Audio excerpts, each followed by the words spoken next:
Welcome students of class 8th in our new sessions of learning.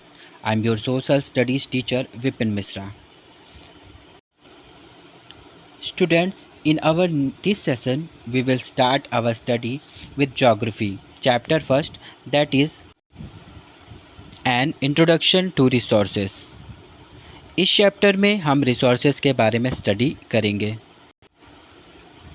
In this chapter we will learn about introduction of resources, types of resources, classification of resources, conservation of resources and other relevant topics. This chapter is very important because it will help us to understand everything about resources. So let's start the chapter. इस chapter में कुछ की terms हैं जो हम पहले समझेंगे because ये हमें चैप्टर को समझने में हेल्प करेंगे. Key terms. First key term is abiotic resources.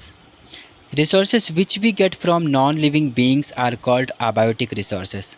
ऐसे resources जो हम non-living beings से प्राप्त करते हैं वो abiotic resources कहलाते हैं. For example, air, water, land and minerals. Second is actual resources. Resources which are being used by humans. ऐसे रिसोर्सेज जिन्हें ह्यूमंस आज के टाइम पर प्रेजेंट टाइम पर यूज़ कर रहे हैं वो हमारे एक्चुअल रिसोर्सेज कहलाते हैं. जैसे कोल, पेट्रोलियम, यूरेनियम, इन सब को हम इस कैटेगरी में इंक्लूड कर सकते हैं.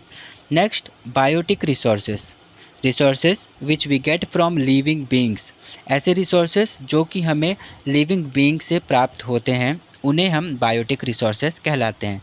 For examples, food crops, other crops, fruits, vegetables, animals, microorganism and human beings are also belong to this category.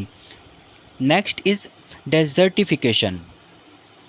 ये desertification क्या है? Gradual conversion of fertile land into desert.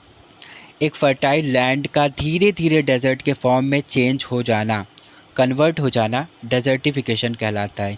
ये बहुत सारे रीज़न्स की वजह से होता है. मॉइस्चर की कमी की वजह से सॉइल में, कम रेनफॉल की वजह से, हाई टेम्परेचर की वजह से, बहुत सारे रीज़न्स हैं जिनके वजह से ये फर्टाइल लैंड धीरे धीरे करके डेजर्ट में चेंज हो जाते हैं. इस प्रोसेस को हम डेजर्टिफिकेशन कहते हैं. Next is localised resources. Resources that are found at certain places like gold, silver, copper, coal and iron. ऐसे resources जो कि किसी एक पर्टिकुलर प्लेस पर बहुत ज़्यादा अमाउंट में अवेलेबल होते हैं या वहीं पाए जाते हैं, उन रिसोर्सेज को हम लोकलाइज्ड रिसोर्सेज कहते हैं. Next, natural resources. Resources which we get from nature. ऐसे रिसोर्सेज जिन्हें हम नेचर से ही पाते हैं, वो गॉड गिफ्टेड होते हैं, यानी नेचर ही उनको बनाता है और नेचर में ही वो पाए जाते हैं. जैसे वाटर, एयर, सनलाइट, ये सब नेचुरल रिसोर्सेज हैं जो हमारे लिए बहुत ही ज़्यादा यूज़फुल होते हैं. Next is potential resources. Resources विच में बी यूज्ड इन फ्यूचर. ऐसे रिसोर्सेज जिनमें पोटेंशियल है कि हम बहुत अच्छे से यूज़ कर सकते हैं, पर हम उन्हें प्रेजेंट टाइम पर बहुत ज़्यादा अच्छे तरीके से या हाई क्वांटिटी में यूज़ नहीं कर रहे हैं, वो पोटेंशियल रिसोर्सेज कहलाते हैं.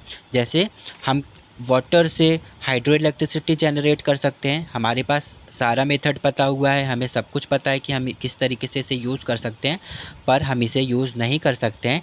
लेकिन ये हमारे फ्यूचर यूज़ के लिए एक ऑप्शन हो सकता है. तो ऐसे रिसोर्सेज पोटेंशियल रिसोर्सेज कहलाएंगे. नेक्स्ट है ubiquitous resources. Resources found everywhere like air and sunlight are known as ubiquitous resources. कुछ ऐसे रिसोर्सेज हैं जो हर जगह पर ऑलमोस्ट एक बराबर अमाउंट में या एक जैसे ही अमाउंट में पाए जाते हैं, उन रिसोर्सेज को हम यूबिक्यूटस रिसोर्सेज कहते हैं.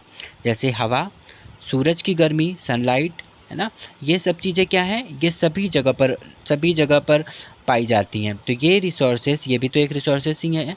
तो ये रिसोर्सेज हमारे यूबिक्यूटस रिसोर्सेज कहलाते हैं. I hope you have understood each की terms. Now let's move on to the chapter. और चलो जानते हैं कि रिसोर्सेज क्या हैं. What is the definition of resources. Anything on the earth that is necessary for the survival of human beings and satisfies human needs is called a resource. यानी हमारे planet earth पर अवेलेबल वो सारी चीज़ें जो किसी न किसी फॉर्म में, किसी न किसी रूप में हमारे लिए ज़रूरी हैं, मीन्स वो हमारे नीड्स को पूरा करने और हमें सरवाइव करने के लिए नेसेसरी होते हैं, वो सारी चीज़ें रिसोर्सेज कहलाती हैं. For example water, soil, mineral etcetera, ये सभी चीज़ें हमारे लिए बहुत ही ज़्यादा यूज़फुल होती हैं. अर्ली ह्यूमंस नेचर में पाए जाने वाले रिसोर्सेज को यूज़ करने के मेथड्स को नहीं जानते थे, इसलिए वे अपने नीड्स को पूरा करने के लिए एनवायरनमेंट पर डिपेंडेंट रहते थे. But with the passage of time they developed different techniques to convert these resources into useful things. और अब जब टेक्नोलॉजी इतने फास्ट रेट के साथ डेवलप हो रही है, ह्यूमंस ने बहुत से नए नए मेथड्स खोज निकाले हैं रिसोर्सेज को यूटिलाइज़ करने के लिए, उन्हें कंजर्व करने के लिए और रिसोर्सेज के वेस्टेज को स्टॉप करने के लिए. We should understand that resources are free gift of nature and we should use them carefully so that they are not destroyed forever. So students, this was introduction of resources. Our next topic is types of resources. But about this we will learn in our next class.